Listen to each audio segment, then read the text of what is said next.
And welcome back to Positivity. Oops. with me, Danielle. So I miss you guys so much that I decided to do 2 episodes so that way I can sort of catch up. I know I'm beyond, but I've been doing so much since I have started my journey with firearms and becoming an instructor, and I just had so much stuff going on. I've been doing classes with other instructors from out of town.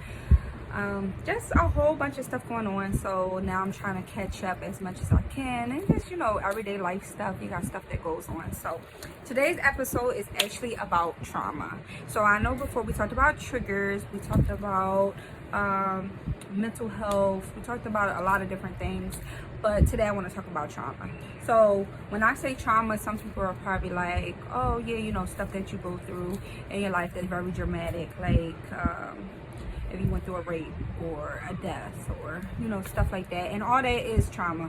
But I want to sort of touch on the trauma that people don't pay too much attention to, like when you are divorced, or when you've been through mental abuse, not just physical abuse but mental abuse too. When you're a narcissist, because maybe you became that way from dealing with someone that was a narcissist, and then that way you never want to go through certain things again, so then you become this narcissist where you're like, I don't want this, I'm not accepting it, no, you're wrong. Like, somebody treats you a certain way, and then it's like, I refuse to be treated that way ever again, so then you become the narcissist. So that's pretty much what I'm talking about when I'm talking about trauma. So some trauma I want to talk about, for example, a woman that might have been cheated on, and then she has really bad trust issues. That's trauma. So what we got to start doing, especially in relationships, even in friendships, I say it starts with friendships, because every relationship should really start with a friendship, if you ask me. But even going through there, we don't want to be fulfilling each other's traumas and sort of have this trauma bond, because the bad thing about a trauma bond is that you have your trauma, I have mine, especially if they're not the same, and then we're sort of bonding because we have this trauma, we have this similarity, but at the same note, we're not dealing with each other's trauma, because now I'm in defense about mine, you're in defense about yours, so we're just clashing all the time because we both have trauma. But at the same note, we still have this bond for having the trauma and going through this bad time in our lives that we're trying to sort of connect through. But meanwhile, we're just hurting each other. So we don't want to do that. Now, am I saying that people that both have trauma should not date? I'm not saying that at all. At the end of the day, you love who you love. Most of the time, you cannot help who you love. You might love somebody who you're like, oh, I shouldn't love this person. You love this person before, and you stop loving them. You're like, why do I still love them? Or why do I love them again? So when you find yourself in situations like that, I say you follow your heart, but you still be mindful of your brain. You still be mindful of the things that you're thinking about, because when you start to see alerts, red flags, stuff like that, we need to pay attention to it. I know I'm a big person that I do not pay attention to all the red flags. I do not pay attention to all the alerts that's going on in my head, because being that I've been through so much, I don't want my trauma to pretty much control my life. So what I do is, when I get these alerts, I automatically think that it's a me thing, and I'm like, oh, I'm overthinking, or my intuition is just on like very sensitive, where it's just catching every little thing. And I try to give people the chance to sort of fix it and make me feel better, instead of just dismissing them right away, because I feel like I did that a long time when I first got hurt from my trauma. Is I sort of just dismissed everybody that came around. I'm like, oh no, he does this, or he likes this and I don't like that, or whatever. And it's like I was trying to make or find this perfect person, when we all know in reality it's not about finding this perfect person, but it's about finding someone that you can be imperfect with. It's about finding someone that you guys can be perfect for each other. Maybe she has this thing that you don't like, and he has this thing that you don't like, but it's enough that you can deal with it and you can compromise because you love each other so much. That's what you want to find, that type of bond, that type of relationship. And then, like I said, you want this friendship relationship. You don't want to just be based on like, oh yeah, I'm attracted to her and we're together, because especially if you have trauma, because you know that can trigger something that you've been through in the past, or you cannot be thinking like you should be thinking. One thing we need to do when it comes to trauma relationship, that's a big thing, is we definitely need to be upfront about our traumas.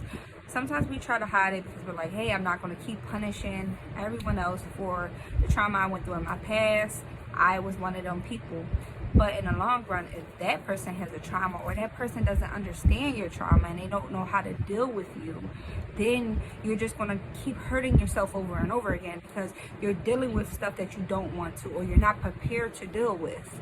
So you're trying to cover it up, and you're like, oh yeah, you know, I want to be strong, I want to handle this, but at the same note, they're doing little things and it's triggering you, and then you're like, oh, this person is cheating on me, this person is, and then you're upset, you're depressed, and this person might not even know that you feel that way because they don't know what you're going through. So one thing, especially if you're, that's why I said friendship is important, because you can make this friendship with this person, you can explain what you've been through, you can explain almost how to deal with you. You know what I'm saying? Like, if you know, I'm a person that I know I get upset easily. I know I do not like being yelled at. So these are things that trigger me very easily. So I will automatically be like, well, I don't like these things. You know what I'm saying? Like, find another way to talk to me. You can say what you have to say. You can tell me how you feel, but just find another way of doing it. Because then I become defensive, and then we're not getting anywhere. We're just going back and forth at each other. But like I said, with a trauma couple, because I'm totally getting off subject. I mean, I'm talking about the same thing, but I'm sort of getting off what I really want to say. So with a trauma couple where you have two people who have trauma, you guys have to understand each other's trauma, which is why I said take the friendship part, talk, take your time. You know, if you're focused on each other, you're not going to get taken away by somebody else. Take your time to learn this person, to know this person, to understand. Make sure you can handle this person's trauma, because if you have your own trauma, it's like, can I handle someone else's trauma? You know what I'm saying? And it might not be the same. It's like, oh, maybe we got different traumas, maybe we can help each other. I'm one of them people. I'm like, we can help each other, but just be mindful that if you're still going through your own stuff, it's kind of hard to stop yourself and remember that this person is going through something too. So you just have to work really hard. I won't lie. I would say a domestic violence victim, or you know, survivors, that we're definitely more difficult when it comes to relationships, depending on where we are in our healing status. So if you have somebody who has trauma, you know what I'm saying, and you have two people that have trauma, it's even harder, because like I said, that other person has to be willing to take the time to you can't just be like, deal with my trauma, this is what's going on with me. Like, y'all have to be able to both come together and understand each other's trauma, and there has to be like a understanding. There has to be a point where we're arguing, it's like, this is not working, let's slow down, let's take a breath. I don't care, listen, give me a grab me, hug me for a couple minutes. It's going to calm me down. Grab me, hug me where I can't do nothing, and I'm just going to sit there. I might even get emotional, and I might even cry, but at the end of the day, I'm not fighting you, I'm not arguing with you anymore. That has died down, because my defensive mode now is calming down, and you know, it's bringing me back to where I was at the beginning. What? That's so annoying. Okay, it's so annoying. All right, I'll be down there in a second. So what you want to do is you want to make sure that you find ways to sort of deal with each other, whether it's just, like I said, giving somebody a hug, or taking a couple minutes and taking a breath. You don't want to walk away from each other. You don't want to leave each other mad, because being y'all have trauma, your mind automatically can go to like the worst place ever. So you sort of want to try to get rid of that before it happens. So you really have to figure out like what works for you guys. Like, if the hug works for me, taking a deep breath works for him. So we'll sit there and we'll take time and we'll get ourselves together, and then we'll try to talk again. Now this time, as we talk, we're going to compromise. We're going to say, hey, you know, I'm not a really big fan, or it hurts my feelings, or it makes me feel a type of way when you do this. Maybe I'm jealous. Maybe it just, I don't like how it looks. You know, if you can do less of this, or try not to do this. You know, you don't want to talk at this person. You don't want to demand this person to do anything. You sort of want to try to have this compromising conversation where you're trying to be understanding, where you're trying to express to this person, like, listen, I'm listening to you, but at the same note, listen to me and understand me too. It's sorry, my video got cut off because unfortunately I forgot to turn my phone on airplane mode. So you'll see like a little gap in between, but I did pretty much finish what I was saying. But my whole point is, like I said, in a trauma relationship, you guys just have to really do double the work.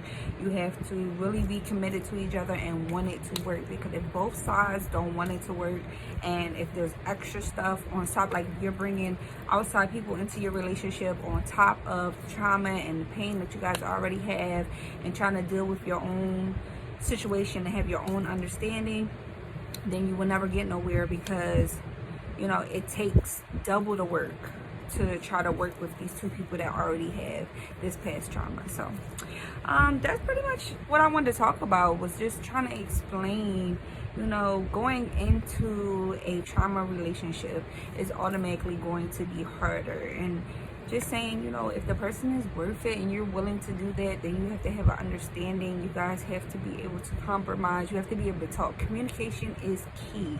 You have to be able to talk to each other, not just get upset and explode, or, you know, you definitely never want to go to any type of violence or any type of abuse or anything like abuse, you know what I'm saying? So that's pretty much it. You know, I just see it a lot nowadays, with people I talk to personally, you know, and I sort of explain it.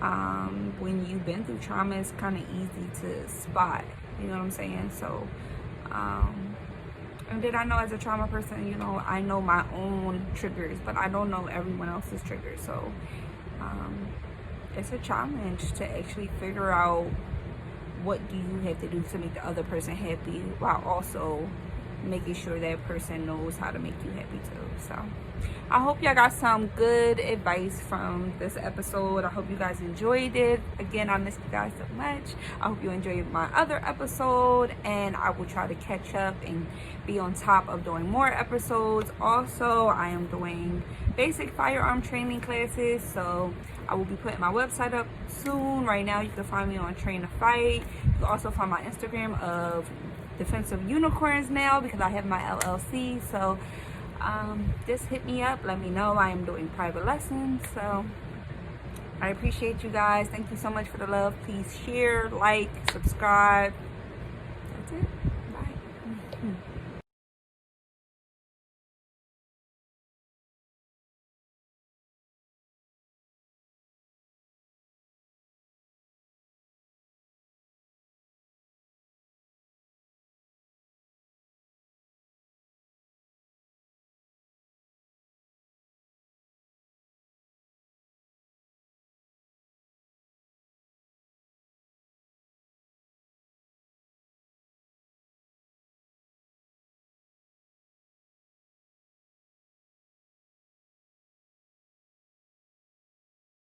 For today's question of the day, do you want love because you and this person have the same hardships? Or do you want love because you and this person have the same likes, the same bond, the same connection? Know what you want and go after it.